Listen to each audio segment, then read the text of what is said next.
Have you ever had someone ask about your childhood and you just freeze?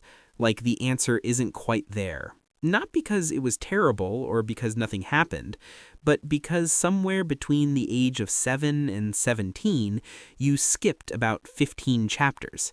Yeah, that gap is what I want to talk about today. And I'm not talking about some dramatic movie-worthy moment. Sometimes it's quieter than that. It could be making dinner for your siblings at 9 years old while your parent works a double shift, or becoming the translator between your parents during their arguments, or even learning to read the room before you learn to read chapter books. Here's something that doesn't get talked about much. That version of you, the one who had to grow up too fast, that part of you doesn't disappear. It still influences how decisions get made even right now. Let me illustrate this better. There's a kid, maybe 8 years old, and they've just become the most responsible person in their household, not because they chose to, but because they had to, and something shifts. Psychologists call this parentification, when a child takes on roles and responsibilities that should belong to adults. But that clinical term doesn't quite capture it, does it? It doesn't capture the weight of being small and holding up something so much bigger than you. Dr. Lisa M. Hooper, who's done extensive research on this, found that parentified children often develop what looks like exceptional maturity. But, and this is crucial, it's not actually maturity. It's a survival adaptation. It's a child's nervous system learning to operate in crisis mode as the default setting. That idea tends to linger. What felt normal to you was often someone else's crisis.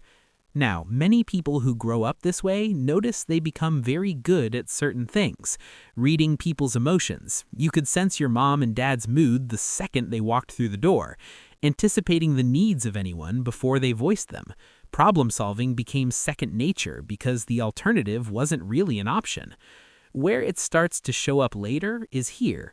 Those same superpowers you developed, they come with a price tag you didn't know you'd be paying 20 years later. And you know what's quite fascinating?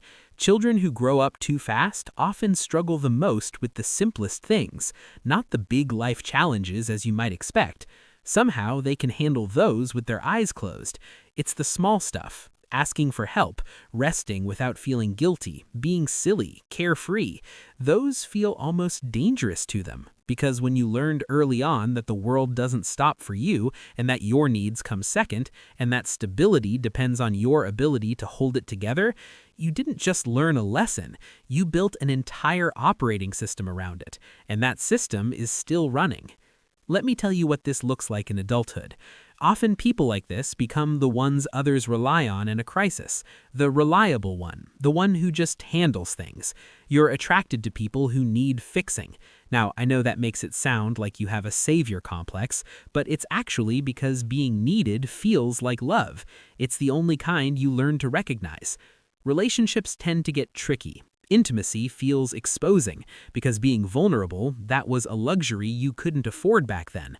So even now, even when you're safe, even when you're with someone who genuinely cares, there's this part of you that cannot let your guard down, that will not let your guard down. You might find yourself attracted to emotionally unavailable partners, and before you blame yourself for that, understand this: unavailable feels familiar. It feels like home, because home was a place where you gave endlessly and receiving was rare. So when someone offers you consistent love and consistent presence, it might actually feel oddly wrong, uncomfortable, like waiting for the other shoe to drop.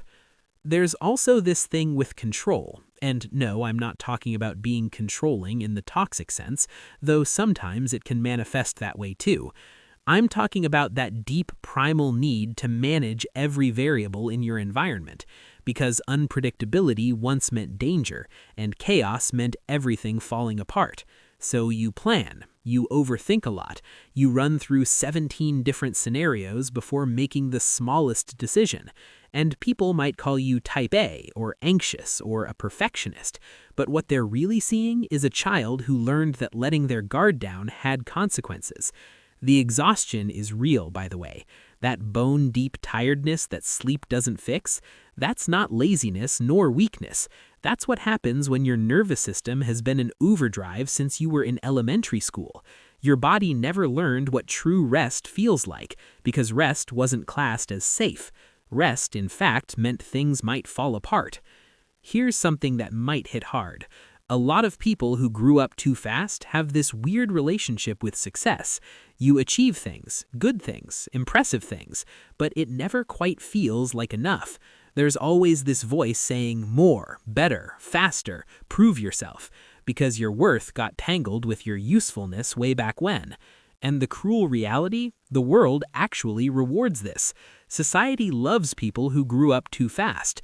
If you think about it, we're productive. We're often independent. We don't need much. We're low maintenance, and we get things done. But nobody asks what it cost us to become this way. There's something else that happens too. You become fluent in a language most people never have to learn, and that is the language of emotional labor. You're able to manage a room full of tension, kind of like a conductor leading an orchestra, diffuse conflict before it even starts because you spot it as it's about to happen, make everyone else comfortable while you're drowning inside. And the strangest part? You might not even realize you're doing it anymore. It's just automatic, like breathing. Except breathing is supposed to keep you alive, and this slowly empties you out. You probably have moments where you're surrounded by people, friends, family, coworkers, and you still feel completely alone. Not lonely in the obvious way, but alone in the sense that nobody really sees how hard you're working to keep everything smooth, to keep everyone okay. And asking them to notice your effort feels like admitting defeat, like you failed at the one thing you were supposed to be good at. So what do you do with all of this? How do you heal from something you're not even sure counts as trauma? Because it wasn't one big event. It was 1,000 small moments of being too much and not enough at the same time. First, you have to grieve. And I know that sounds dramatic, but you're grieving something real. You're grieving the childhood you didn't get to have, the version of you who could have been messy and needy and irresponsible and still been loved.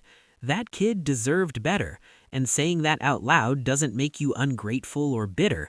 It makes you honest about the truth.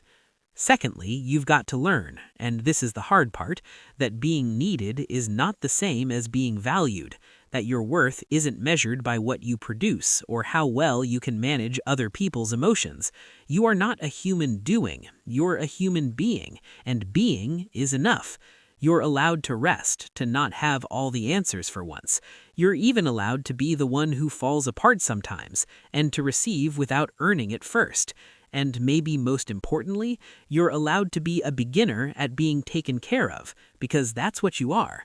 The fact that you are 30, 40, or 50 doesn't change that you never really learned how to let someone else hold the weight, so be patient with yourself as you learn. That child who grew up too fast, they did an incredible job keeping everything together. They were resourceful and strong and brave beyond measure. But they can rest now. They're not forced to run the show anymore. It's safe to let someone else take a turn. It's safe to just be young at heart, even if you're late to it. You've been holding on so tight for so long. What would it feel like to finally let go?